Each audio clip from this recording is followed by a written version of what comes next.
In January 1902, a 26-year-old exile crossed the desert with 40 men and climbed the walls of Riyadh in the middle of the night. 30 years later, he named an entire country after his family.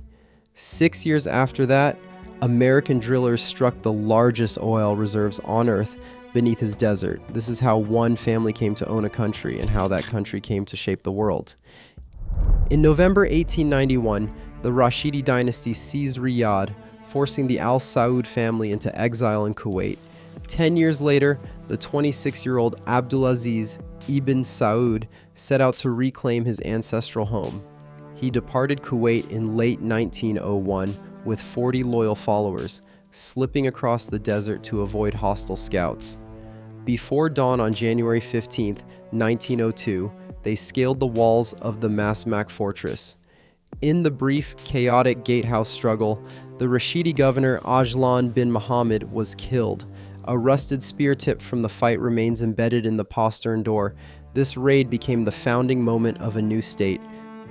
By 1904, Ibn Saud controlled half of the Najd Plateau. In 1913, his forces seized the Ottoman garrison at Al-Ahsa, securing access to the Persian Gulf. Ha'il, the Rashidi capital, fell in 1921. Central to these conquests were the Ikhwan, a military religious brotherhood of settled Bedouin warriors driven by strict Wahhabi doctrine. External political shifts accelerated the campaign. In late 1923, Britain ended its annual gold subsidies. This weakened Ibn Saud's western rival, Sharif Hussein of Mecca, who then declared himself caliph in March 1924. In response, Saudi forces advanced. In September 1924, the Ikhwan stormed Taif, where historical records document 300 to 400 residents killed. Mecca surrendered quickly. By December 1925, Jeddah and Medina fell, forcing Sharif Hussein into exile. Ibn Saud was crowned king of the Hijaz, assuming custody of Islam's holiest cities. The very army that built Ibn Saud's domain soon threatened to tear it apart. The Ikhwan demanded continued holy war, launching unauthorized raids into British-protected Iraq and Transjordan. They accused the king of going soft. The ideological split ended in violence. On March 29, 1929, at the Battle of Sabila, Ibn Saud turned machine guns on his own zealots. Traditional camel cavalry had no defense against automatic fire. He had destroyed the army that made him. On September 23, 1932, he proclaimed the Kingdom of Saudi Arabia, the only country named after its ruling family. But the new state faced immediate ruin.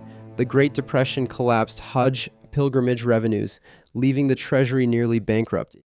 In May 1933, seeking a way out of insolvency, King Abdulaziz signed an exploration concession with Standard Oil of California.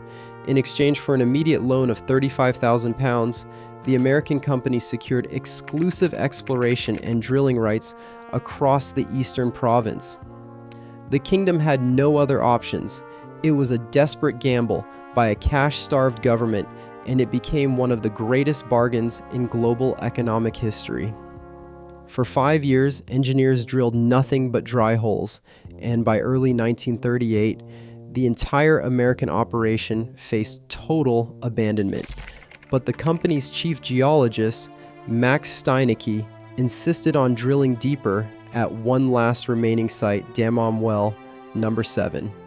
On March 8, 1938, at a depth of 4,694 feet, the well struck oil, flowing 1,585 barrels a day.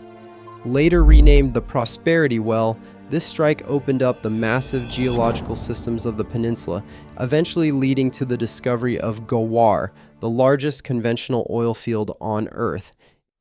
In February 1943, President Roosevelt made Saudi Arabia eligible for American Lend-Lease aid, elevating the kingdom's oil to a strategic priority. After Princes Faisal and Khaled toured the United States and reported back on its immense scale of power, a direct meeting was arranged. On February 14, 1945, Ibn Saud boarded the USS Quincy in the Suez Canal. It was the first time he had ever left Arabia or sailed the open sea. The king arrived with a golden throne, oriental carpets, barefoot bodyguards wielding daggers and scimitars, and live sheep brought for fresh meat.